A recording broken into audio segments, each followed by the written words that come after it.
Assalamualaikum warahmatullahi wabarakatuh.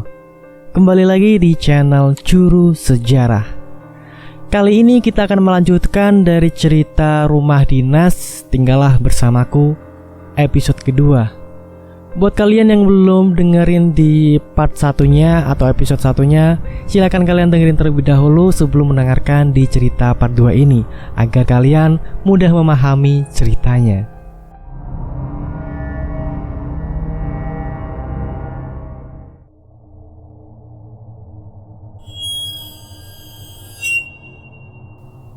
Malam ketiga kami tinggal di rumah itu udah mulai sedikit ada gangguan. Aku sakit, nggak tahu juga kenapa tiba-tiba sakit. Padahal kemarin udah benar-benar sembuh sebelum pindahan ke sini. Pikirku ini kecapean aja. Sedikit istirahat juga mungkin udah baikan. Ini normal-normal aja menurutku, nggak ada yang janggal sama sekali. 2 hari kemudian, anakku juga ikut-ikutan sakit. Demam tinggi bahkan mencapai 40 derajat. Di situ aku udah panik. Fania mulai ngigau-ngigau gak jelas gitu. Saat suami pulang ke kantor sekitar jam 5, aku langsung ngasih tahu kalau Fania demam tinggi. Yah, Fania demam tinggi banget nih. Lah, bukannya tadi pagi masih baik-baik aja? Iya, terus siang badannya mulai anget sampai sekarang jadi demam tinggi gini. Suami nempelin tangannya ke kening Fania bermaksud untuk mengecek suhu tubuh dan langsung tersentak kaget. Ya Allah bun, panas banget badannya. Dibilangin juga Aku sedikit kesal. Yuk bawa ke dokter aja. Ntar aku tanya sama Bang Sul, rumah sakit dekat sini di mana? Ya udah buruan. Lalu dia ambil HP dari saku celana kerjanya dan menelpon teman satu kantornya. Terdengar bunyi telepon tersambung dan diangkat. Karena volumenya cukup tinggi dan teleponnya deketan, jadi terdengar suara seorang laki-laki. Iya, dia adalah teman kantor suamiku. Kita manggilnya Bang Zul. Halo Bang. Suara suamiku membuka obrolan. Iye, kenapa? Anak gue sakit nih Bang. Anak lo yang mana? Lah, yang mana lagi? Anak gue kan masih 1. Oh iye. Terdengar sedikit bercanda dari obrolan mereka. Karena suami dan Bang Sul udah akrab banget. Mereka berdua bawaannya konyol, jarang banget langsung serius. RS deket sini mana Bang? Mau gue bawa ke dokter.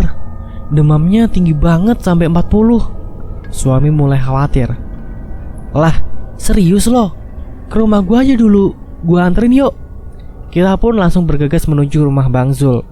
Jarak rumah kita tidak terlalu jauh, hanya berbeda beberapa blok saja. Kita di blok G, Bang Zul di blok depan, yaitu blok B.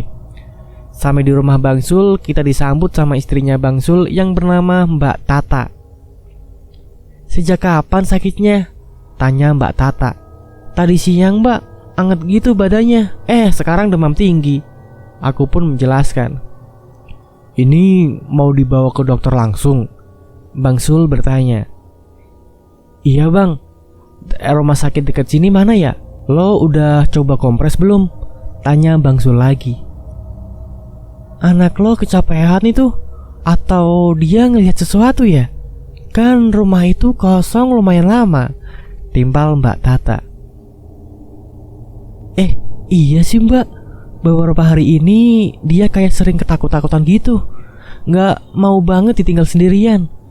Aku pun menjelaskan kalau Fania memang benar tidak mau ditinggal sama sekali. Dia jadi lebih lengket sama aku. Apalagi kalau abis mandi bawaannya pengen nangis buru-buru udahan. Padahal Fania nggak pernah kayak gitu sebelumnya. Fania tipe anak yang jarang banget nangis dari bayi. Tapi setelah pindah ke sini nggak tahu kenapa jadi cengeng. Dikit-dikit nangis, kayak ketakutan gitu. Dia sering nunjuk-nunjuk pintu kamar kalau pas ganti baju di kamar. Karena masih beberapa bulan, jadi Fania belum bisa ngomong. Fania juga belum bisa jalan, dia masih merangkak. Berdiri kadang-kadang aja bisa. Pas pagi itu, abis mandi seperti biasa, Fania aku taruh kamar sambil aku selimutin handuk. Dia berdiri di atas kasur. Aku tinggal ambil baju sebentar. Gak jauh karena lemari masih jadi satu kamar. Pas balik badan, Fania kayak ada yang ngedorong gitu, terus dia jatuh dari tempat tidur. Untung kasurnya spring bed gitu, nggak pakai dipan jadi pendek. Tapi buat anak seusia Fania, jatuh dari situ juga lumayan sakit. Aku kaget. Aku benar-benar ngelihat kalau Fania seperti didorong oleh sesuatu yang gak kasat mata. Di situ dia nangis kejer karena kepalanya kepentok sama ubin. Langsung ku ambil dan aku gendong Fania. Aku tenangin dia sampai nangisnya berhenti. Fania nangis histeris dan ketakutan. Aku panik, berdoa supaya tidak ada apa-apa setelah ini. Seharian itu aku gak ngelepasin pandanganku dari Fania.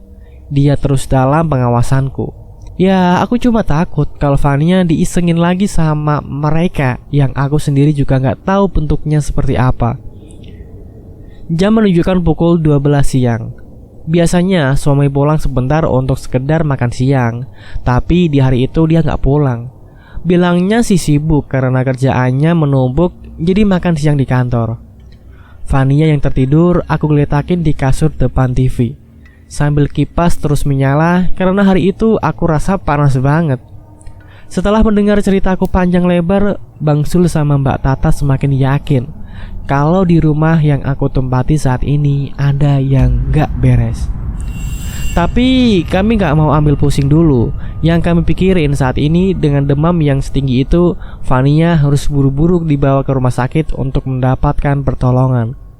Setelah diobservasi selama beberapa jam oleh dokter UGD, demam Fania mulai turun dan sudah dibolehkan pulang karena tidak ada sakit yang serius. Kami pun pulang setelah menebus obat yang diresepkan oleh dokter. Jam menunjukkan pukul 10 malam. Saat itu aku dan suami tiba di rumah. Sejak kejadian pagi tadi, aku jadi lebih waspada. Fania sama sekali tidak lepas dari gendongan. Sampai tidur pun masih tetap dengan posisi menggendong Fania. Beberapa hari berlalu dan Fania sudah mulai sembuh. Dia kembali ceria seperti biasanya. Anehnya, setiap Fania melewati lorong yang memisahkan antara rumah dan dapur, dia selalu memasang muka ketakutan. Seakan-akan ada yang memperhatikan kita dari suatu sudut di lorong itu. Pasti ada yang gak beres dengan rumah ini, batinku dalam hati. Sejak pindahan aku sudah berusaha mencari-cari orang yang bisa membantuku bersih-bersih di rumah. Tapi sampai sekarang tidak ada satupun orang yang mau. Memang akhir-akhir ini sangat sulit mencari PRT. Banyak yang lebih memilih kerja di luar negeri ketimbang menjadi PRT di negara sendiri. Sudah hampir 2 minggu kami tinggal di rumah dinas ini. Banyak godaan-godaan yang terjadi. Mulai dari keran kamar mandi yang nyala sendiri, TV yang tiba-tiba hidup atau mati sendiri, dan hal-hal lain di luar nalar kita. Menginjak minggu ketiga, aku izin sama suami untuk pulang ke Jawa, ke rumah keluargaku di Jawa Timur. Karena sejak menikah hingga punya anak, aku cuma pulang 1 kali aja waktu Fania umur 2,5 bulan. Kali ini Fania sudah menginjak 8 bulan lebih. Jadi walaupun pulang ke Jawa sendiri aku tidak masalah, karena Fania anak yang gampang diajak bepergian. Tidak pernah rewel di jalan. Bahkan naik pesawat pun alhamdulillah Fania tenang-tenang aja. Jadi bukan hal sulit jika pulang sendiri tanpa ditemani suami. Begitu pikirku.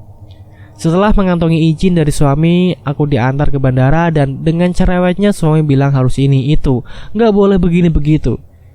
Jeffrey memang cenderung orang yang cerewet jika itu menyangkut keluarganya, apalagi anaknya. Kurang lebih 1 minggu aku berada di kampung halaman.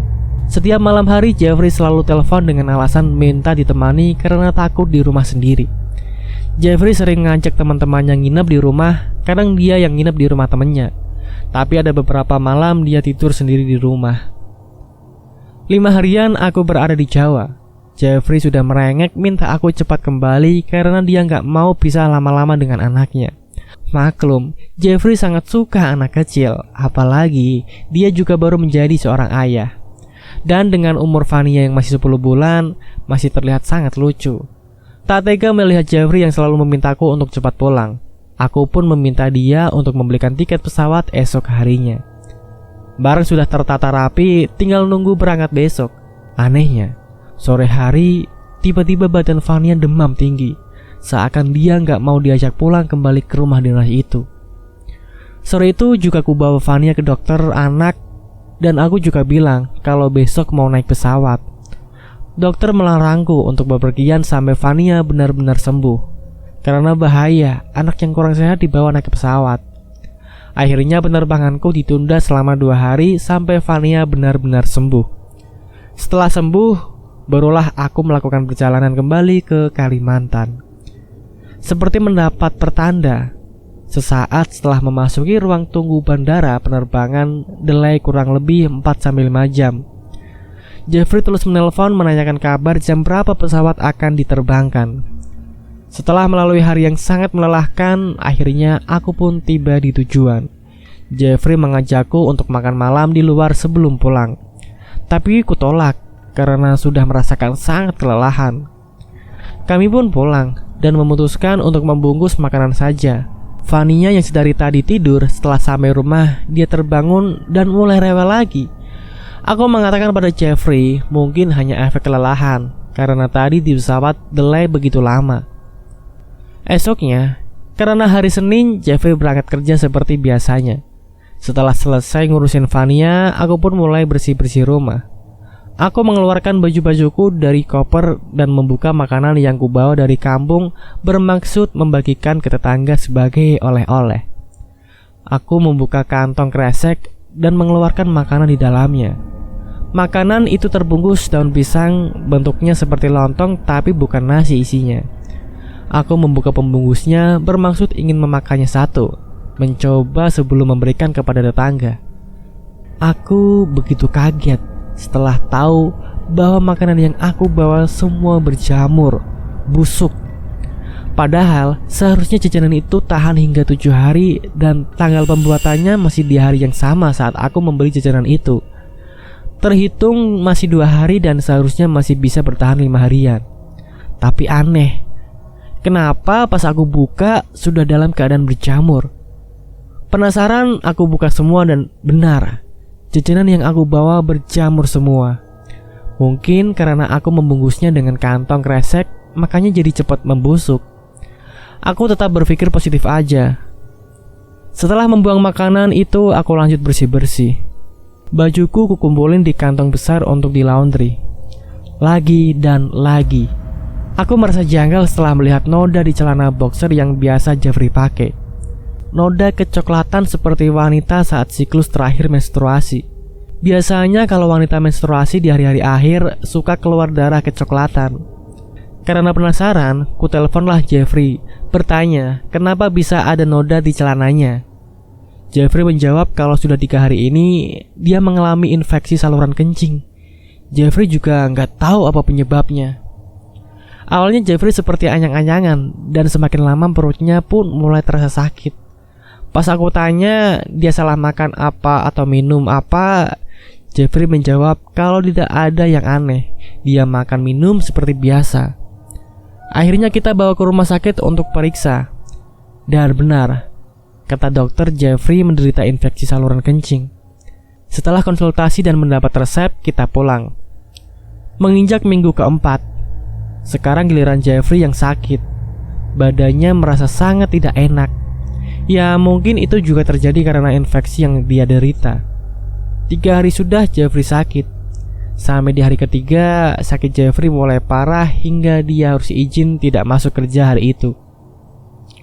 Suasana rumah terasa sangat pengap. Hawa yang berhembus juga terasa panas. Ngurusin Jeffrey yang lagi sakit, belum juga Fania rewel banget. Benar-benar pusing sampai aku pun ikut sakit jadinya. Perasaan kami mulai bercampur aduk. Kenapa kita jadi sering sakit?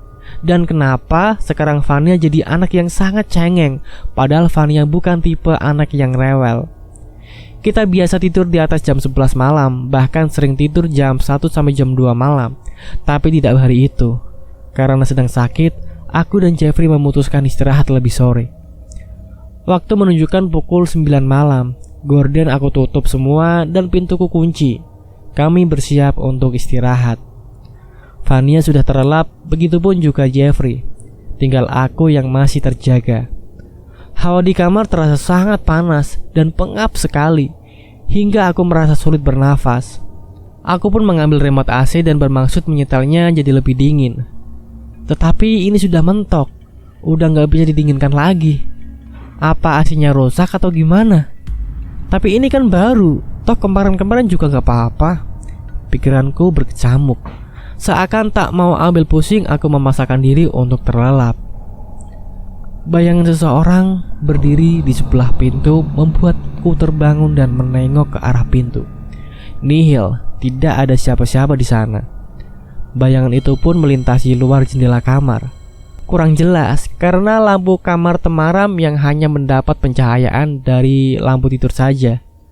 Aku melihat jam yang ternyata masih pukul 10:30 malam. Sebelum akhirnya bertekad untuk mengecek, ku buka sedikit gorden jendela bermaksud melihat keluar rumah, tapi sepi.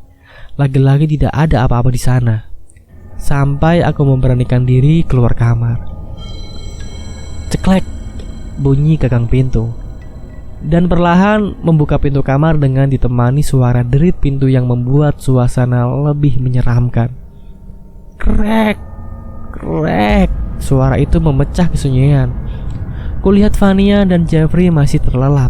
Sambil menelan ludah, ku beranikan diri keluar kamar.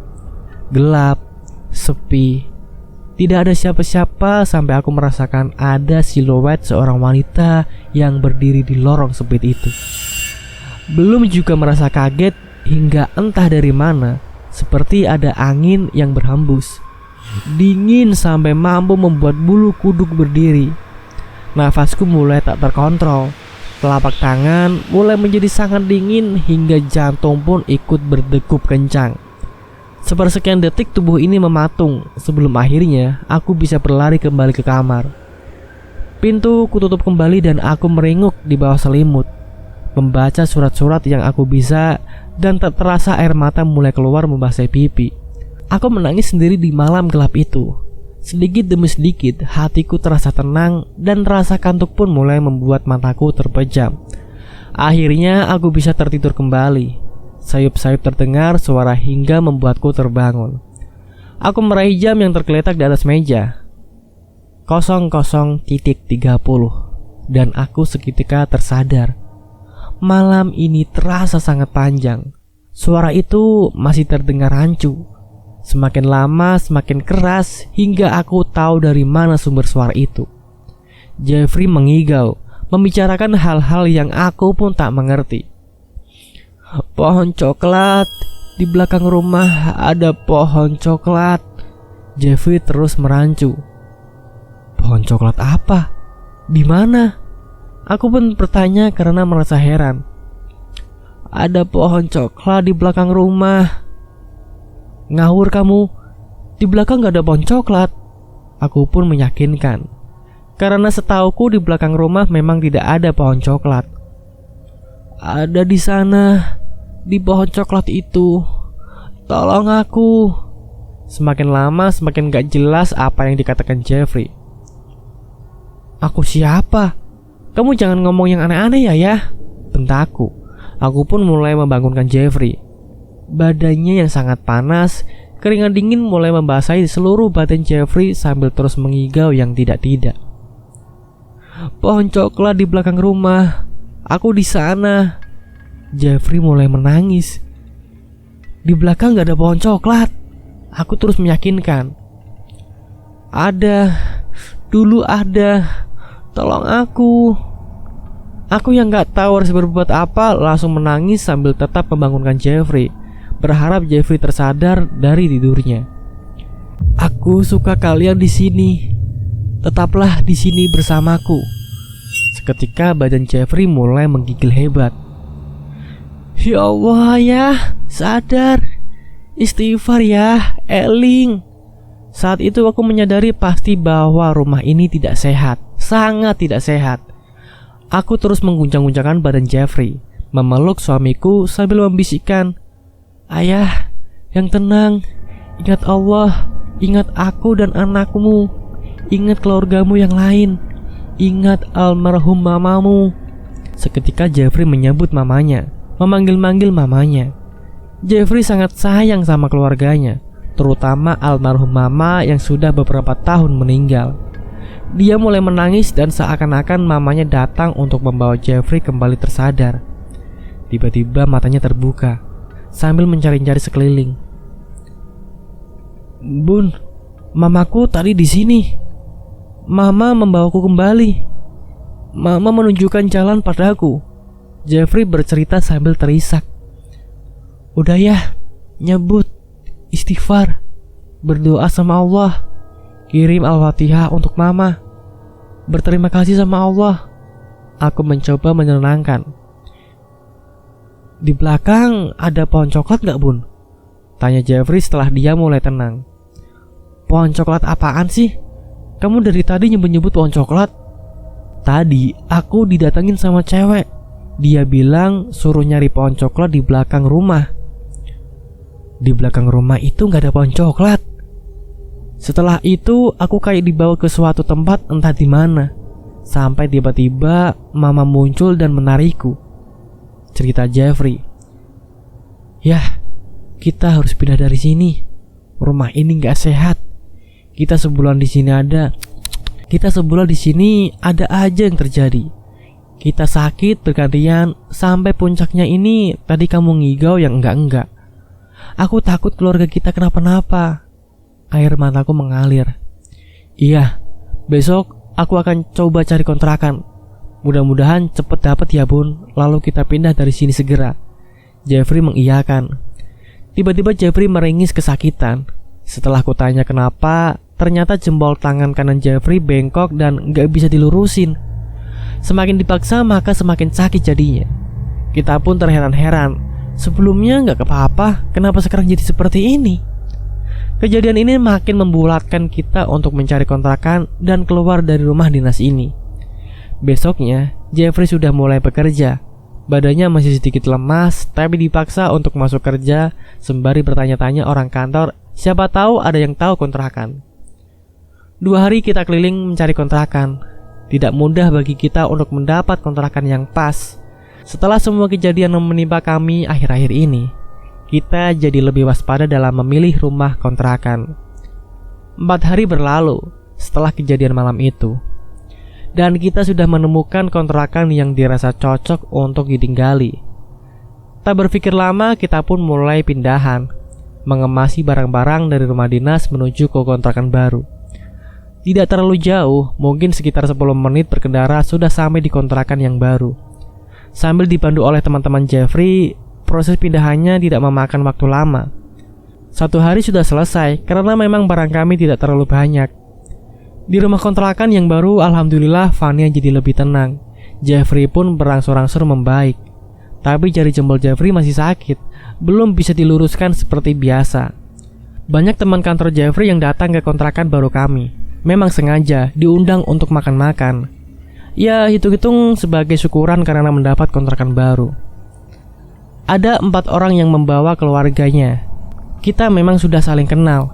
Sejak aku pindah ke kota ini, mereka memang sering main ke rumah, jadi tak butuh waktu lama bagiku untuk mendapatkan teman. Kudengar Jeffrey bercerita ke teman-teman yang datang malam itu, menceritakan kejadian malam yang mengerikan itu. Jeffrey menunjukkan jari jempolnya yang ketekuk dan gak bisa diluruskan. "Itu gak bisa lo lurusin sama sekali?" Bang Sul bertanya heran. "Kakak bisa, kalau dipaksa sakit banget." Jeffrey menjelaskan sembari mencoba meluruskan jari jempolnya. "Itu awalnya kenapa bisa sampai jari lo kayak gitu?" Bang Jeffrey bertanya heran. "Gua juga gak tahu, Bang. Kata bini gua, malam itu gua ngigau nyebut pohon coklat. Setelah bangun, begini keadaan jempol gua." Jeffrey berusaha menjelaskan apa yang terjadi malam itu. "Gua punya kenalan tukang urut. Besok lo ke rumah, gua panggilin tuh tukang urut." Bang Sul memberi saran. "Boleh deh, Bang. Siapa tahu bisa nyembuhin tangan gua." Jeffrey mengiyakan. "Ya udah, besok pulang kerja lo ke rumah gua." "Oke, sip." Malam itu acara berjalan lancar. Ketika hari mulai larut, para tamu berpamitan pulang. Esok hari sesuai dengan janji sepulang kerja, aku dan suami datang ke rumah Bang Zul. Tak lama kemudian datanglah seorang wanita, mungkin umurnya sekitar 60 tahun. Beliau cantik, perawakannya tidak gemuk dan lumayan tinggi kalau menurutku. Beliau enak dipandang, kelihatan kalem dan adem orangnya. Kami biasa memanggilnya dengan sebutan Oma. Tak banyak mengobrol, Jeffrey pun mulai dipijat sama Oma. Waktu proses pemijatan, Jeffrey ngerasa kesakitan sampai beberapa kali dia berteriak. Ada sedikit keanehan yang kulihat di sini. Setiap kali Jeffrey berteriak, Oma yang memijat ikut bersendawa dan terus berulang. Merasa penasaran, aku bertanya sama Mbak Tata, istri Bang Zul. Mbak, itu kenapa ya? Tiap Jeffrey teriak, si Oma bersendawa gitu.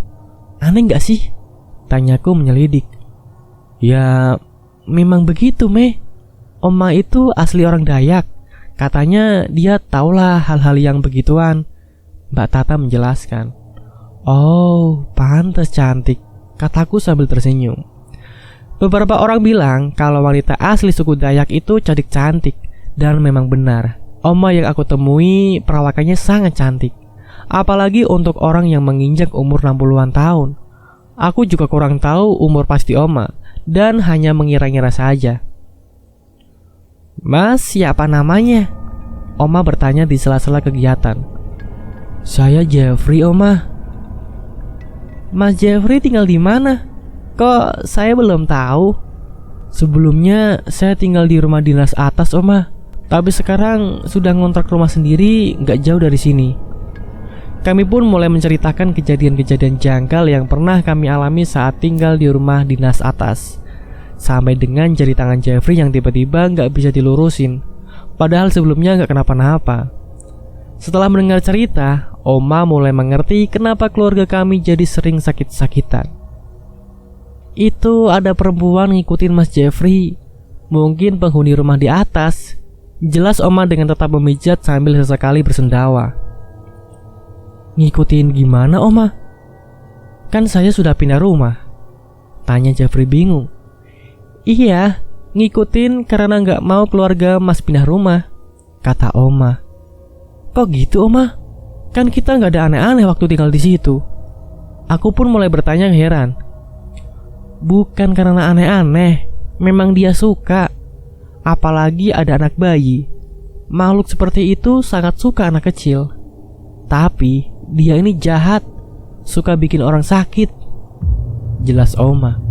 Iya, Oma, kita bergantian sakitnya.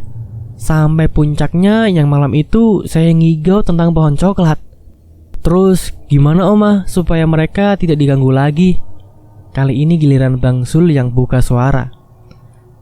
Mas Jeffrey bikin bubur sumsum, bikin 2 mangkok. Tapi harus mangkok dari daun pisang. Oma memberi saran. Aku gak bisa bikin bubur sumsum, Oma. Gimana? Apa beli aja? Tanyaku. Gak boleh beli, harus dibuat sendiri. Ya udah, kalau Mbak gak bisa bikin, besok biar Oma aja yang bikin. Beneran, Oma? Makasih banget. Jadi ngerepotin Oma begini. Mukaku mulai sumringah. Setelah selesai, Oma pamit pulang. Gimana badan lo? Mendingan gak? Tanya Bang Sul. Mendingan banget, Bang. Sakti tuh, Oma. Jeffrey mulai cengengesan. Emang Oma sakti? Gimana sih lo? Timpal Mbak Tata.